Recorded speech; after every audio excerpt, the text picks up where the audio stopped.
Oi, pessoal, boa tarde. Meu nome é Jerusa, eu sou arquiteta urbanista e vou apresentar um pouco sobre o Estudo Nacional de Mobilidade Urbana no contexto da região metropolitana de Florianópolis. Então, o Werner trouxe um pouco para a gente, né, a visão do que aconteceu no Planos, e 10 anos já se passaram desde o Planos e as ações elas não estão saindo do papel. E aqui eu vou trazer então esse estudo, que é o estudo mais recente que teve, agora revisitando um pouco do que foi feito no Planos, o que está tendo de projeto mais recente, e trazendo um pouco do que está acontecendo, então, em termos de planejamento, né, mais nacional até, pensando nessa implementação dos projetos. Bem, então agora a gente tem uma retomada, né, o BNDES, em parceria com o Ministério das Cidades, eles criaram uma iniciativa conjunta para uma estratégia nacional de mobilidade urbana.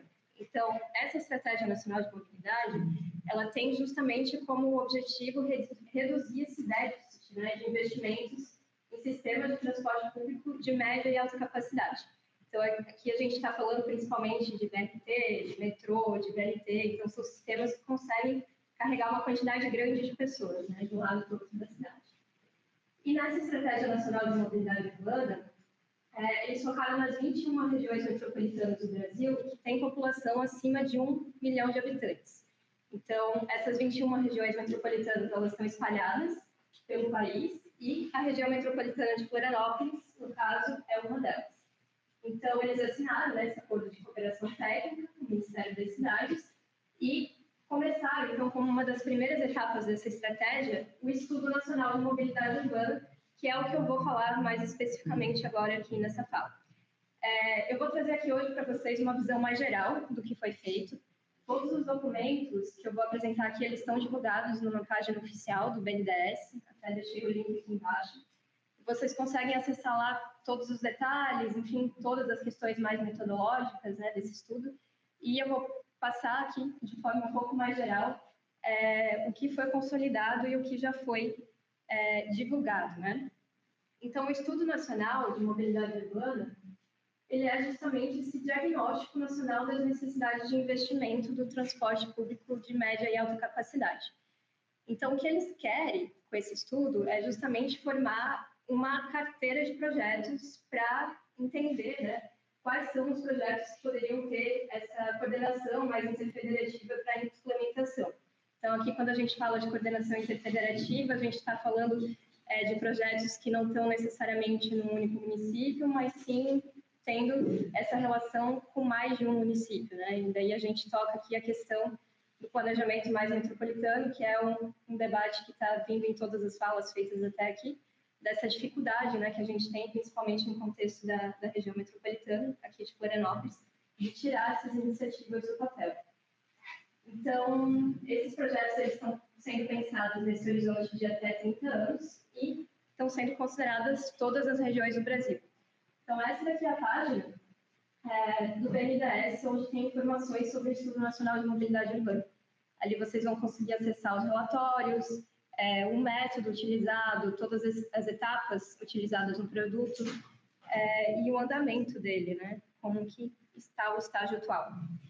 Então, como eu comentei, esse estudo ele é uma base, né, para a elaboração da Estratégia Nacional de Mobilidade Urbana, e ele foi uma parceria, né, uma cooperação técnica entre o BNDES e o Ministério da Cidade, que selecionou um consórcio de empresas para desenvolvimento desse estudo. Então, essas empresas selecionadas para o estudo são, hoje, né, a BEM, a Logit, a Tailin, a Oficina Consultores e a Machado Maier. Então, são 5 empresas que se uniram para desenvolver esses estudos para as 21 regiões metropolitanas. No contexto da região metropolitana de Florianópolis, também teve um vínculo com a Universidade Federal de Santa Catarina. Então, foi feito um projeto de pesquisa para a realização de algumas análises da região metropolitana dentro com a Logit, mas é um consórcio de empresas, no caso, né? Isso. E daí, no caso, a UFSC foi entrado em contato também com a UFSC para fazer alguns estudos e algumas análises de alguns relatórios, né? Então, não incorporando todos os produtos do estudo da região, mas principalmente essa parte mais inicial do diagnóstico e uma etapa mais inicial de rede de projetos. Além dessas empresas e da UFSC, no contexto de Florianópolis, a gente teve também relação, né, nesse projeto com diversas entidades e órgãos, como o ITEA, o IBGE, a NTT, e principalmente no contexto aqui da região, com prefeituras da área conurbada. Então, foram selecionados os 4 municípios da região conurbada para ter uma aproximação um pouco maior. Então, Florianópolis, Biguaçu, São José e Palhoça. A gente teve em torno de 10 reuniões, 10, 15, foram uma série de reuniões para entender quais projetos estavam sendo pensados, o governo do estado também, para entender quais as iniciativas e quais os projetos que estavam sendo fomentados no momento, para criar, no caso, essa consolidação de quais são os projetos que estavam sendo previstos para a região como um todo até esse momento. Então, aqui, né, mostrando para vocês as regiões metropolitanas que foram selecionadas. A gente está aqui no sul, né, em Curitiba também foi feito, Porto Alegre, e depois a gente consegue ver essa distribuição territorial em diversas partes do país. E aqui é um panorama geral do que foi feito nesse estudo, do que está sendo feito, na verdade, nesse Estudo Nacional de Mobilidade Urbana. Então, primeiro a gente tem a etapa do diagnóstico. Então, essa etapa do diagnóstico é uma leitura da situação atual do território. Então, isso tanto relacionado a aspectos territoriais, quanto relacionados a projetos, né, existentes e previstos para implementação. Depois a gente tem a etapa de rede estrutural necessária, onde é previsto, no primeiro relatório, uma rede planejada, no caso que seria com todos os projetos, né, considerados na região. E depois isso se desdobra, considerando os diferentes, né, cenários e a diferente demanda nos próximos 30 anos, estabelecendo diferentes redes. Então, essa parte da questão da projeção de demanda e dos diferentes cenários acabou não ficando com essa equipe do projeto, né, do estudo da Universidade Federal. Acabou ficando justamente com a parte do consórcio, assim como a etapa de banco de projetos. Então, a etapa de banco de projetos é uma consolidação desses projetos prioritários para a região, que é feita com base nas análises relacionadas na rede estrutural necessária. Bem, tudo isso, essas 3 etapas, elas culminam, enfim, com o SIG, que é o Sistema de Informações Georreferenciadas, que está sendo desenvolvido, ainda não foi publicado, mas é uma plataforma que vai reunir todos os projetos das 21 regiões metropolitanas que estão sendo analisadas nesse estudo.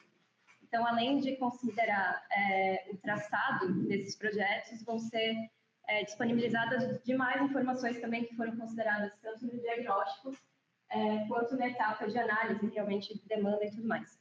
Uma coisa que é importante só reforçar é que esse estudo ele não está considerando coleta de dados primários, então ele se baseia totalmente em dados que já existiam. Então, aqui em Florianópolis, justamente em dados mais do planos. E, por fim, a outra etapa vai ser justamente o insumo da estratégia, os insumos da estratégia, né, e dando subsídios, então, para essa estratégia nacional, que vai indicar essas medidas para fomentar a implantação dos projetos mapeados e orientar a coordenação e a articulação dos esforços. Então, dando uma visão geral do primeiro documento do diagnóstico. Esse documento ele ainda não foi divulgado de forma oficial, ele está em fase final assim, de considerações, mas ele considerou diferentes aspectos para análise. Então, aspectos estruturais, considerando características e classificação do sistema viário, estações, terminais, pátios e garagens, então uma leitura, né, da realidade existente. Aspectos operacionais, então pensando mais em características da oferta de transporte coletivo, a questão de demanda e os custos do sistema, aspectos institucionais e financeiros, aspectos urbanísticos, né, então para entender um pouco da realidade do território, entender como que junto com os aspectos ambientais, isso pode ter influência nos projetos que estão sendo propostos. E tudo isso estou passando aqui de uma maneira muito rápida, mas é um documento que consolidou, no caso, uma análise assim, um pouco mais ampla dessa região metropolitana, também não entrando muito em detalhes específicos do território. Então, é uma análise mais abrangente assim, desse espaço, né? Até ano passado, quando esse estudo começou, isso foi em maio do ano passado que começou, a gente escutava comentários que seria uma revisão do planos, mas na verdade esse estudo não é uma revisão do planos. A gente revisita alguns projetos que foram elaborados no planos, mas o resultado dele vai ser bem diferente do que já era previsto no planos, né? Então ele não vai dar diretrizes de como deve ser a mobilidade da região. Ele vai trazer projetos que deveriam ser fomentados na região. E esse documento, que seria o levantamento dos planos de investimento, é um documento que já está publicado no site do BNDES, e ele considerou diversos projetos. Até esqueci de comentar antes, mas a gente tem outras pessoas aqui na plateia que participaram desse estudo, então o Guilherme, o Werner também participaram de forma bem ativa, né? E durante essas reuniões, a gente entrou em contato com esses diferentes atores para coletar justamente esses projetos que estavam sendo previstos aqui para a região. E aqui a gente revisitou muito daquilo que o Werner apresentou anteriormente do Planos. Assim, né? Então, o Planos ele foi a nossa grande base para esse estudo e para esse diagnóstico inicial, né, dos planos de investimento. Então, a gente revisitou os corredores que estavam sendo previstos, revisitou também o sistema de transporte que estava sendo pensado. Então, tudo isso foi consolidado nesse documento que vocês conseguem ter acesso também, e dá para ter um panorama geral de todos os projetos assim, que estão sendo pensados, né, no contexto da região metropolitana de Florianópolis. E esse projeto também traz uma série de fichas que eles consolidam características desses diferentes corredores que estão sendo previstos, né? Então, tanto em questão de número de passageiros atendidos, quanto a extensão, quando o projeto foi previsto, e se ele está em fase de implantação ou se não está. Então, dando um panorama mais atualizado, desde o Planos, do que está acontecendo nessa situação atual. E depois desse levantamento, né, desses principais investimentos, a gente trabalhou um pouco também nesse relatório de redes estruturais planejadas. Então, ele é a etapa 1 dessa etapa, né, de rede estrutural necessária, e ele reúne justamente os projetos levantados nessa fase do diagnóstico, mas já com um filtro, considerando uma série de critérios que foram colocados como definição do próprio método, né, elaborado por esse consórcio de empresas. Então, ele teria, né, que se enquadrar em transporte público de média e alta capacidade, segundo os critérios do guia PPC. Então, foram considerados corredores centrais de ônibus, VLT, metrô, enfim, aqui a gente está considerando todas as regiões metropolitanas do país, né, quando fala nesses critérios. Mas daí a gente aplicou, no caso, para a região metropolitana de Florianópolis. Além disso, o outro critério era que esses projetos estivessem em fase funcional, ou anteprojeto, ou básico, ou executivo. Então, eram considerados projetos em qualquer uma dessas etapas. Por isso que esse estudo, é importante reforçar também, que ele não considerou diferentes opções ou diferentes alternativas que nunca haviam sido pensadas. Ele considerou justamente propostas que já vieram do Planos ou propostas que já vieram dessas outras prefeituras da área conurbada. Então, não foi criado nada novo, foi pegado mesmo, foi uma coletânea do que já havia sido previsto em algum plano de mobilidade ou plano de desenvolvimento urbano, que não é o nosso caso aqui, né? A gente ainda não tem PDUI. E, além disso, um dos critérios básicos é que eles tivessem essa definição do traçado justamente para possibilitar essa continuidade das análises que viriam na sequência. Então, a gente tem aqui, não vou apresentar em detalhes para vocês essa tabela, mas a gente selecionou 14 projetos para serem considerados nessa rede. Então, muitos desses projetos coincidem justamente com aquilo que o Werner apontou antes, do projeto de Planos, que a gente vai mostrar aqui no mapa. Então, principalmente, né, esses corredores do Anel Central, corredor Norte, corredor Sul, questão da via expressa, BR-101, considerando, né, os eixos de BRT, especificamente. E, além disso, a gente considerou outras faixas exclusivas de ônibus, que são em torno de 7, principalmente concentradas na porção continental, uma delas ali na Mauro Ramos, né, na parte insular, que elas foram levantadas e consideradas, no caso, para essa análise. Foram feitas uma série de análises também para essas faixas, mais descritiva, né, até em formato de texto, explicando de onde que veio cada um dos projetos, qual a fase de implantação atual, e foi feito também uma leitura, uma compreensão um pouco mais próxima da quantidade de pessoas que seriam atingidas pela implantação de cada uma desses corredores ou faixas exclusivas. Então, foi utilizada uma metodologia do ITDP, com algumas adaptações, e definidas pelo consórcio, no caso, e foi estimado alguns raios, alguns buffers, e a gente chegou em uma tabela, né, que consolida todas essas informações, que vocês conseguem também acessar nesse relatório que já está publicado, que ele separa, né, então, por diferentes faixas, o total da população atingida.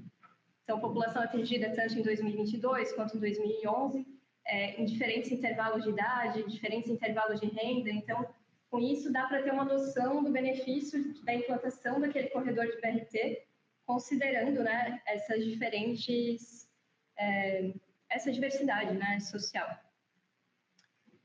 E, por fim, esse relatório, então, ele consolidou 12 projetos, foram cortados 2 projetos já nessa etapa, que seriam 2 faixas exclusivas no continente, uma na Gerão Sutiles e outra na Josué de Bernardes, que foram justamente desconsideradas pela baixa frequência de ônibus na hora pico da manhã. Então, a partir desses 12 projetos, isso foi encaminhado, né, no caso, para outra análise, que daí seria, no caso, a projeção dos cenários, considerando a demanda, que vai ser considerada de 2014, que são os últimos dados, mas que daí entra numa etapa mais realmente focada no próprio consórcio, que não tem uma relação direta com essa equipe que desenvolveu as análises por meio da UFSC. Então, são essas 2 etapas, né, que viriam na sequência. Uma do relatório de projeção de demanda e o outro relatório de redes estruturais necessárias, que ainda estão sendo desenvolvidos, no caso, né? E eu até esqueci de comentar antes, mas desses projetos que foram compilados, foi muito interessante essa conexão com a universidade, né, com a UFSC novamente, para a elaboração desse projeto, justamente por esse histórico, né, de acompanhamento que a UFSC tem, tanto desde o Plamos quanto em outros projetos que foram acontecendo na sequência, para justamente conseguir consolidar isso, né, de uma forma melhor e mais adequada nesses relatórios. Então, voltando aqui para aquele esquema inicial, a gente, então, está agora nesse estudo na etapa de rede estrutural necessária e de banco de projetos, que está sendo desenvolvido em paralelo, e o SIG, que é o Sistema de Informação, também está com previsão para ser divulgado em breve. Segundo informações da Logit, que é a empresa que mais está em contato com a gente, seria lá por junho. Então, essas informações... Junho, Então, essas informações também vão ser acessíveis. O projeto, como um todo, ele tinha prevista duração de 1 ano, só que começou em maio do ano passado, então o projeto já teve um atraso. Então, não sei se esse prazo de junho realmente vai acontecer, então vai ter que acompanhar, mas no site do BNDES eles geralmente trazem atualizações de como que anda o projeto, né? Como que anda o andamento. Mas, eu acho que é a última, sim, mas antes de terminar, fui bem rápida.